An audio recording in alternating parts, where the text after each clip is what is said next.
میں نے اس کے سر سے بوجھ اتارنے کے لیے اپنے ہاتھ بڑھائے تو وہ فوراً پیچھے ہٹ گیا۔ پھر اس نے اپنا بوجھ زمین پر رکھا اور کہنے لگا، انسان کو اپنا بوجھ خود سنبھالنا چاہیے۔ لوگوں کے کاندھوں پہ سوار ہو کر تو صرف قبر کی طرف جایا جاتا ہے۔ آج سے سینکڑوں برس پہلے عرب کے ایک قبیلے میں حاتم نامی شخص پیدا ہوا۔ وہ اتنا سخی تھا کہ اس کی سخاوت کے قصے دنیا بھر میں مشہور ہوئے۔ اس کے دروازے پر جو شخص بھی آیا اپنی ضرورت پوری کر کے گیا۔ کہتے ہیں اسے اپنے ایک گھوڑے سے بے انتہا پیار تھا۔ گھوڑا بھی اپنے مالک کا وفادار تھا۔ ایک روز آدھی رات کے قریب اس کے گھر میں چند مہمان آ گئے۔ اتفاق کی بات کہ اس وقت حاتم کے پاس اپنے مہمانوں کی ضیافت کے لیے کچھ نہ تھا اور رات کے وقت اس کا انتظام بھی بہت مشکل تھا۔ حاتم طائی نے اپنا پسندیدہ گھوڑا ذبح کر کے مہمانوں کی دعوت کر ڈالی اور مہمان نوازی کی لاج رکھ لی۔ ایک مرتبہ اس نے عرب کے سرداروں کی دعوت کی۔ اس روز 40 اونٹ ذبح کیے۔ دعوت ختم ہوئی، سردار آپس میں ادھر ادھر کی باتیں کرنے لگے۔ گفتگو حاتم طائی کی سخاوت کے متعلق ہونے لگی۔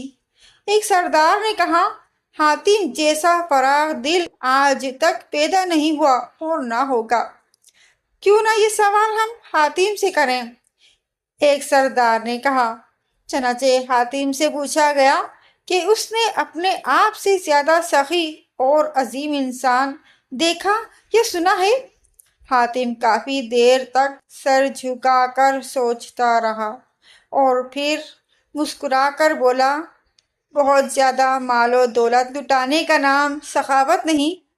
میرے نزدیک سخی اور عظیم انسان وہ ہے جو اپنے بڑے سے بڑے فائدے کے لیے کسی کا چھوٹے سے چھوٹا احسان بھی قبول نہ کرے۔ میں نے اپنی زندگی میں ایسا شخص دیکھا جس کا دل میرے دل سے بہت بڑا تھا۔ وہ ضرور کسی ملک کا بادشاہ ہوگا جس کے پاس بہت بڑا خزانہ ہوگا۔ سرداروں نے بیک زماں کہا۔ نہیں دوستو، ایسی کوئی بات نہیں، حاتم طائی نے جواب دیا۔ وہ تو ایک لکڑہارا تھا۔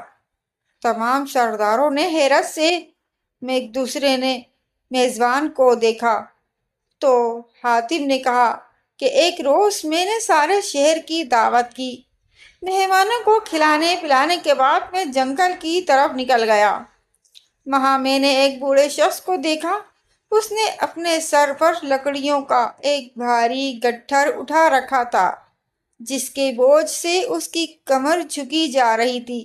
اس کے پھٹے پرانے کپڑے پسینے میں بھیگے ہوئے تھے۔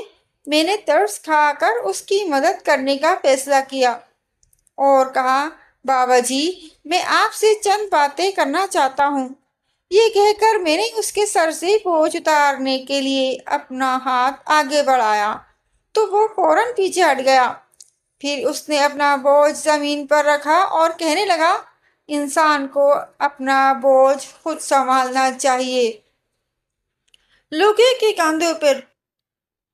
کے کاندھوں پر سوار ہو کر تو صرف قبر کی طرف جایا جاتا ہے۔ مگر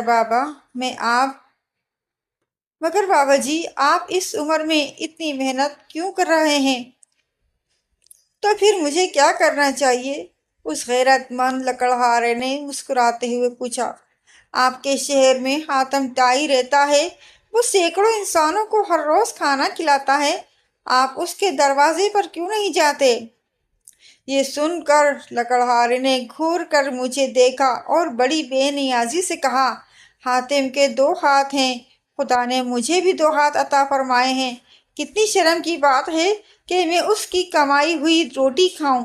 کسی کا احسان اٹھانے سے بہتر ہے کہ میں بے جان لکڑیوں کا گٹھر سر پر اٹھا لوں۔ سب سردار حیران ہو کر حاتم کو دیکھنے لگے تو حاتم نے کہا، وہ غیرت مند انسان مجھ سے بڑا دل کا مالک تھا۔ حاتم طائی کے وقت میں ایک بادشاہ عرب کا نام نوفل تھا۔ اس کو حاتم کے ساتھ بسبب نام آوری کے دشمنی ہوئی۔ بہت سا لشکر فوج جمع کر کے لڑائی کی خاطر چڑھ آیا۔ حاتم تو خدا ترس اور نیک مرد تھا۔ یہ سمجھا کہ اگر میں بھی جنگ کی تیاری کروں تو خدا کے بندے مارے جائیں گے اور بڑی خون ریزی ہوگی، اس کا عذاب میرے نام لکھا جائے گا۔ یہ بات سوچ کر تنہا اپنی جان لے کر پہاڑ کی کھو میں جا چھپا۔ جب حاتم کے غائب ہونے کی خبر نوفل کو ہوئی، سب اسباب گھر بار حاتم کا لوٹ لیا اور اعلان کرا دیا کہ جو کوئی حاتم کو ڈھونڈ کر پکڑ کر لائے 500 اشرفی بادشاہ کی سرکار سے انعام پاوے۔ یہ سن کر سب کو لالچ آیا اور تلاش و جستجو حاتم کی کرنے لگے۔ ایک روز ایک بوڑھا، اس کی بڑھیا، 2-3 بچے چھوٹے چھوٹے ساتھ لیے ہوئے لکڑیاں کاٹنے کے واسطے اس غار کے پاس جہاں حاتم پوشیدہ تھا پہنچے اور لکڑیاں اس جنگل سے کاٹنے لگے۔ بڑھیا بولی کہ اگر ہمارے کچھ دن بھلے آتے تو حاتم کو کہیں ہم دیکھ پاتے اور اس کو پکڑ کر نوفل کے پاس لے جاتے تو وہ 500 اشرفیاں دیتا، ہم آرام سے کھاتے، اس زگ دھندے سے جان چھوٹ جاتی۔ بوڑھے نے کہا، کیا ٹر کرتی ہے؟ ہماری قسمت میں یہی لکھا ہے کہ روز لکڑیاں توڑیں اور سر پر دھر کر بازار میں بیچیں، تب لون روٹی میسر آوے، یا ایک روز جنگل سے بھاگ لے جاوے۔ لے اپنا کام کر، ہمارے ہاتھ حاتم کاہے کو آوے گا اور بادشاہ روپے دلاوے گا۔ عورت نے ٹھنڈی سانس بھری اور چپکی ہو رہی۔ ان دونوں کی باتیں حاتم نے سنی اور مروت سے بعید جانا کہ اپنے تئیں چھپائے اور جان کو بچائے اور ان دونوں بیچاروں کو مطلب تک نہ پہنچائے۔ سچ ہے، اگر آدمی میں رحم نہیں تو وہ انسان ہی نہیں، اور جس کے جی میں درد نہیں وہ کسائی ہے۔ درد دل کے واسطے پیدا کیا انسان کو، ورنہ طاعت کے لیے کچھ کم نہ تھے کرو بیاں۔ خیر، حاتم کی جوان مردی نے قبول نہ کیا کہ اپنے کانوں سے سن کر چپکا ہو رہے۔ وہ باہر نکل آیا اور اس بوڑھے سے کہا، اے عزیز، حاتم میں ہی ہوں، مجھے نوفل کے پاس لے چل، وہ مجھے دیکھے گا اور جو کچھ روپے دینے کا اقرار کیا ہے تجھے دے گا۔ میر مرد نے کہا، سچ ہے کہ اس صورت میں بھلائی اور بہبودی البتہ ہے، لیکن وہ کیا جانے تجھ سے سلوک کرے، اگر مار ڈالے تو میں کیا کروں؟ یہ مجھ سے ہرگز نہ ہوئے گا کہ تجھ جیسے انسان کو طمع کی خاطر دشمن کے حوالے کروں۔ وہ مال کتنے دن کھاؤں گا اور کب تک جیوں گا؟ آخر مر جاؤں گا، تب خدا کو کیا جواب دوں گا؟ حاتم نے ادھیری منت کی کہ مجھے لے چل، میں اپنی خوشی سے کہتا ہوں اور ہمیشہ اسی آرزو میں رہتا ہوں کہ میری جان و مال کسی کے کام آوے تو بہتر ہے۔ لیکن وہ بوڑھا کسی طرح راضی نہ ہوا کہ حاتم کو لے جاتا۔ تو حاتم نے کہا، میں آپ بادشاہ کے پاس جا کر کہتا ہوں کہ اس بوڑھے نے مجھے جنگل میں ایک پہاڑ کی کھو میں چھپا رکھا تھا۔ وہ بوڑھا ہنسا اور بولا، بھلائی کے بدلے برائی ملے تو یا نصیب۔ اس رد و بدل کے سوال و جواب میں آدمی اور بھی آ پہنچے، بھیڑ لگ گئی۔ افسوس کرتا ہوا پیچھے پیچھے ساتھ ہو لیا۔ جب نوفل کے روبرو لیے گئے تو اس نے پوچھا کہ اس کو کون پکڑ لایا؟ ایک بدذات سنگ دل بولا کہ ایسا کام سوائے ہمارے اور کون کر سکتا ہے؟ یہ فتح ہمارے نام ہے، ہم نے عرش پر جھنڈا گاڑا ہے۔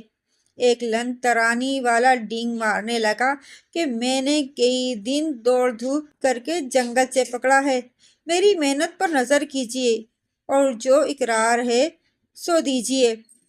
اسی طرح اشرفیوں کے لالچ میں ہر کوئی کہتا تھا کہ یہ کام مجھ سے ہوا۔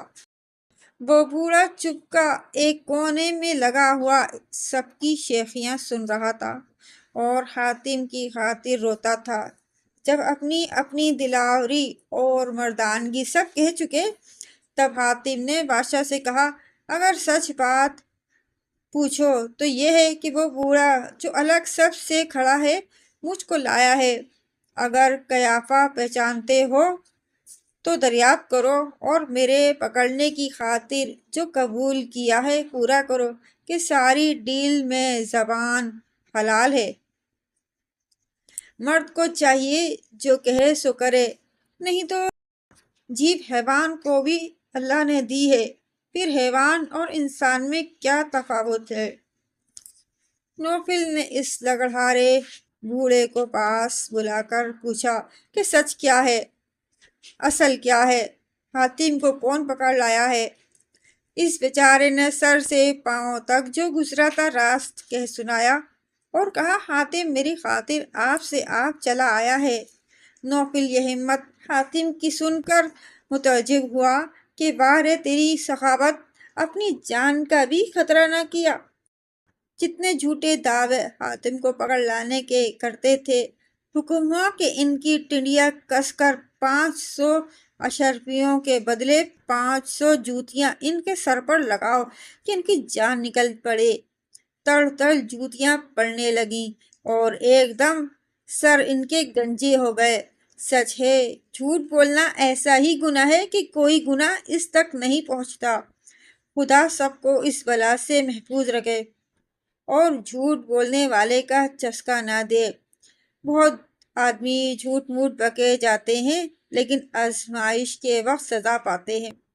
فرض ان سب کو موافق ان کے انعام دے کر نوفل نے اپنے دل میں خیال کیا کہ حاتم جیسے شخص سے کہ ایک عالم کو اس سے فیض پہنچتا ہے اور محتاجوں کی خاطر جان اپنی دریغ نہیں کرتا اور خدا کی راہ میں سر تاپا حاضر ہے۔ دشمنی رکھنا اور اس کا مدعی ہونا آدمیت اور جواں مردی سے بعید ہے۔ اس نے حاتم کا ہاتھ بڑی دوستی اور گرم جوشی سے پکڑ لیا اور تواضع و تعظیم کر کے پاس بٹھلایا اور حاتم کا ملک، املاک اور مال و اسباب جو ضبط کیا وہ چھوڑ دیا، نئے سرے سے سرداری قبیلے طے کی اسے دی اور اس بوڑھے کو 500 اشرفیاں خزانے سے دلوا دیں۔ وہ دعا دیتا ہوا چلا گیا۔